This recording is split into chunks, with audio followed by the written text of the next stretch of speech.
আল্লাহ রাব্বুল আলামিন তোমাকে আমাকে সৃষ্টি করেছেন, আল্লাহ পাক আমাদের হাতে এই দিনের বিজয় দেখতে চান। আল্লাহ পাক চান যেন আমরা আল্লাহর দিনটাকে পালন করি, প্রচার করি, প্রসার ঘটাই।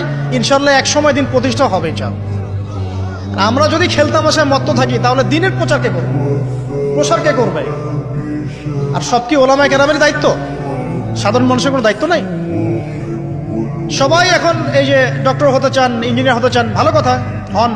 এবং সবসময় দেখা যায় আলেম ওলামাদের সবার ভুল ধরার চেষ্টা করতে থাকেন। আপনি নিজে আলেম হচ্ছেন না কেন? তাহলে আপনি নিজে আলেম হন না কেন? নিজে একজন মুফতি হচ্ছেন না কেন?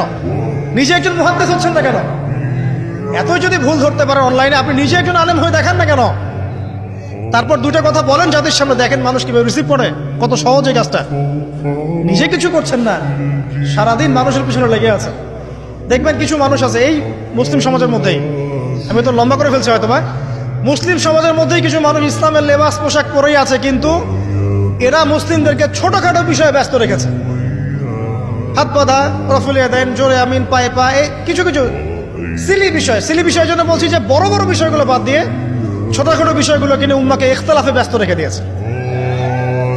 ভাবখানে এমন যেন ইসলামের সব বিষয় প্রতিষ্ঠা হয়ে গেছে, এখন এই 4টা বিষয় বাকি আছে ভাবখানে এমন। অথচ সারা ওয়ার্ল্ডের মধ্যে ইসলাম আস্তে আস্তে সংকুচিত হয়ে গেছে। আমরা কবে স্মার্ট হব?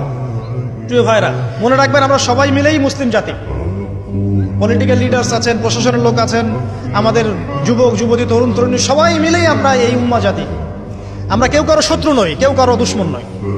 সবার মধ্যে ভালো কিছু পাবেন, ভালো নিয়ে নেন, খারাপটা ছেড়ে দেন। উম্মাকে ঐক্যবদ্ধ করার চেষ্টা করেন। এই ছোটখাটো বিষয়গুলোকে ইখতিলাফ বন্ধ করেন, আল্লাহর ওয়াস্তে বন্ধ করেন। বড় বড় বিষয়গুলোর দিকে ফোকাস করেন। তরুণদেরকে শিক্ষিত করেন, আদর্শ পরিবার করেন, শিক্ষা অর্জন করেন, জ্ঞান অর্জন করেন, বড় আলেম স্কলার হন, বিশ্বকে নেতৃত্ব দেন। পলিটিক্স করলে ভালো করে করেন, যাতে করে আপনার দ্বারা দুনিয়ার দিনের খেদমত হয়। আলহামদুলিল্লাহ। ইকোনমিক্স হলে ভালো করে হন, বিজ্ঞানী হলে বড় বিজ্ঞানী হন, মানে আপনি বড় স্বপ্ন দেখেন। ইয়াং জেনারেশনকে নিয়ে আসেন ইসলামের দিকে, তাদের দ্বারা ইনশাআল্লাহ ইসলামের বিজয় হবে।